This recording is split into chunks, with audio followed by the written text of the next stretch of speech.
Good Wednesday afternoon, everybody.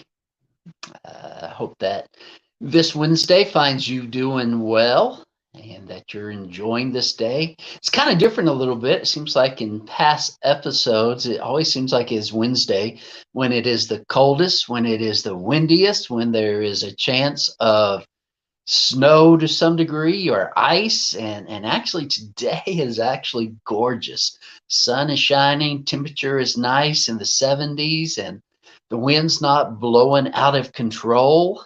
And so it's a beautiful day here in Panhandle, Texas. Hope it is wherever you are joining us from as well. This week, we were in Genesis chapter 10 and Genesis chapter 11. Our main focus was the narrative of the Tower of Babel. And I don't know about you, but the Tower of Babel has always fascinated me. It's always had me wondering about things. It's always had me questioning some things. And as I often say, it's always had me wanting the Bible to give me more. Well, why was this? Well, how did this happen? And da da da da da. And I wonder if it's like that for other people as well. Even Sunday after the sermon, not the video, but actually after the sermon, out in the foyer, even some of our older members were coming up to me and asking questions about, well, what do you think the tower looked like?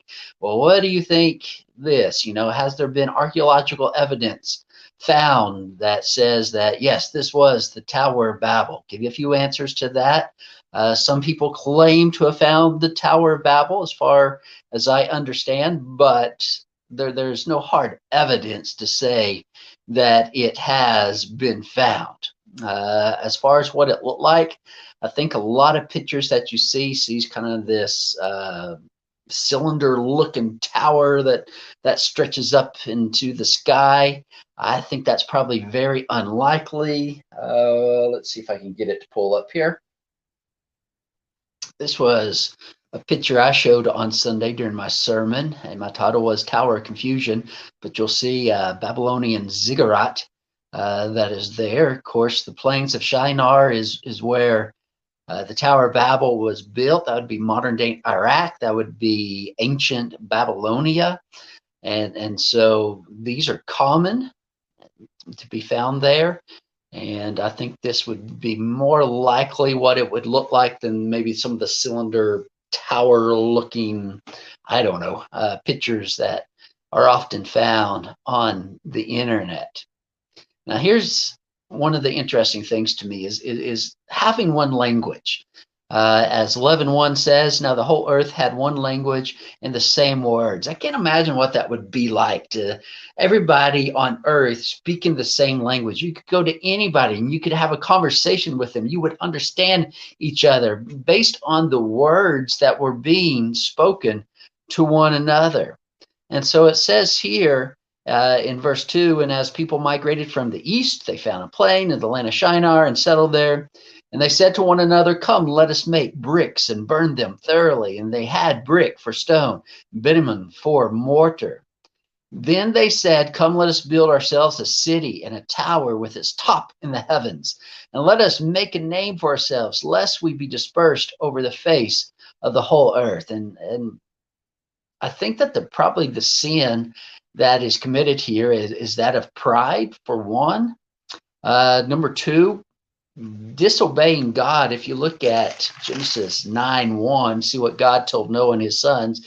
And God blessed Noah and his sons and said to them, be fruitful and multiply and fill the earth. And it seems like those that are building the Tower of Babel, they don't want to be separated. They want to stay together. And I don't know if that's, somewhat we can accomplish more together. Or maybe we can be like God himself if we are together. And if we build this tower, we can be in the place that he is up in the heaven that is reserved for God and later for gods, if you will. But notice they specifically said, lest we be dispersed over the face of the whole earth.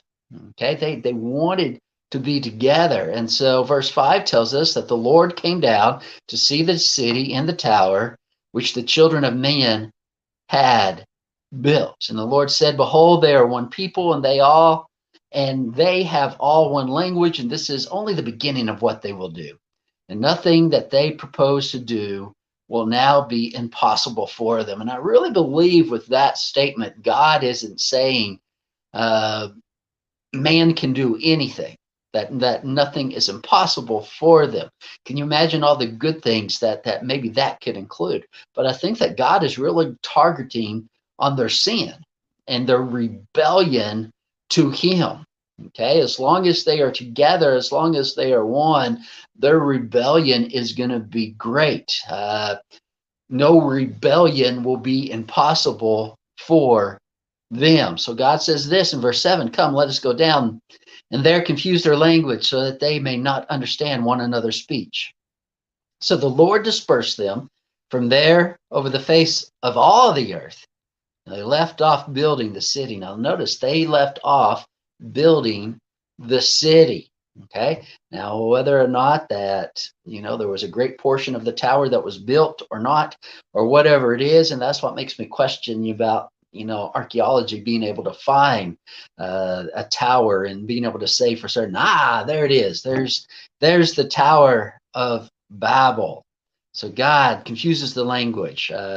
Thus, what they were trying to build to keep unity, God used for confusion, and he separates them. Verse 9, therefore its name was called Babel, because there the Lord confused the language of all the earth, and from there the Lord dispersed them over the face of all the earth. Now, interesting thing is that my understanding is that in Babylon, Babel carried the understanding of gate of God. Okay, so maybe a gateway to God is what they were building. But in the Hebrew, Babel sounds like the Hebrew word for confusion or to be confused. And so what they were using for unity, God used to separate them.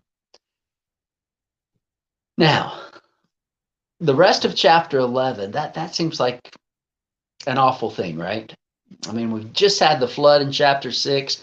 Noah and his sons and their wives have survived the flood. It's a brand new world. And you're thinking, man, surely with Noah, at the head of his family, surely man is going to start off good and things are going to go well. And they're going to follow God and it's going to be amazing. But if you do the math here in Genesis, it seems like that there's a good possibility that Noah was still alive when the Tower of Babel was built. Okay, and it makes me wonder, what happened to Noah's voice? What happened to how Noah raised his sons and maybe grandsons and great-grandsons and so on and so on. And somewhere down the line, man rebelled. And it reminds me, it doesn't matter how good a parent is, children can still rebel. I've seen parents that say, oh, I should have done something different. Oh, I can't believe this. Oh, I feel like a failure as a parent because their children have rebelled in one way or the other. And sometimes I got to tell them, oh, yeah, okay, maybe you should have. But in other times, that doesn't seem to be your fault. This was their rebellion. And I wonder about that with Noah and with the generations that came after him into the Tower of Babel. Now, as we look at the rest of chapter 11, I'm not going to read it. We have Sham's descendants, but God leaves us with hope. Just like with the flood, there was hope because Noah and his family survived in the ark that God provided for him. So thus there was hope for mankind. There was a hope for the Messiah to come. And likewise, the rest of chapter 11 leaves us with that hope. Okay, things might look glim here. Things might look like they're not going well. God has had to come down to earth. He has to separate man. He has to confuse the language. But there is hope. And it comes from the line of Shem. And by the time we get to the end of chapter 11, we are introduced to Abram. We are introduced to Sarai. And so we are introduced to the man through whom God is going to make a nation. And well, actually, several nations. And a nation that God is going to call his people. Okay? And of course, the line through which the Messiah is going to come himself. And so even though with the Tower of Babel, I think we can look at it and see the wrong that happens with rebellion to God and be reminded that, especially as the church, to always seek the will of God. What is his will in our life? What does he want from us? What does he want from us as a church? Not necessarily what we want, what we think would be fantastic and great. To me, it seems like the people that built the Tower of Babel, they probably thought, this is a brilliant idea. This is going to go well. This is going to be amazing. This is going to cause such a great difference in our lives. And it ended up being confusion, separation. And so as we look at the rest of chapter 11, we know that there's going to be hope that comes from our God. And I think that's one of the things we can take away from this. With God, there is always hope. No matter what is going on in our world, whether it's wars, whether it's disease, no matter what it is, our God is the one that is in control. He is the one that made this world. He is the one that made this universe. He is the one of all power. And to him belongs all glory and honor. And so through him, there is hope. I hope you have a great rest of this week. Remember, God loves you. So do I. Bless someone this week. Let them know that God loves them. And God willing, we'll see you back next week. God bless.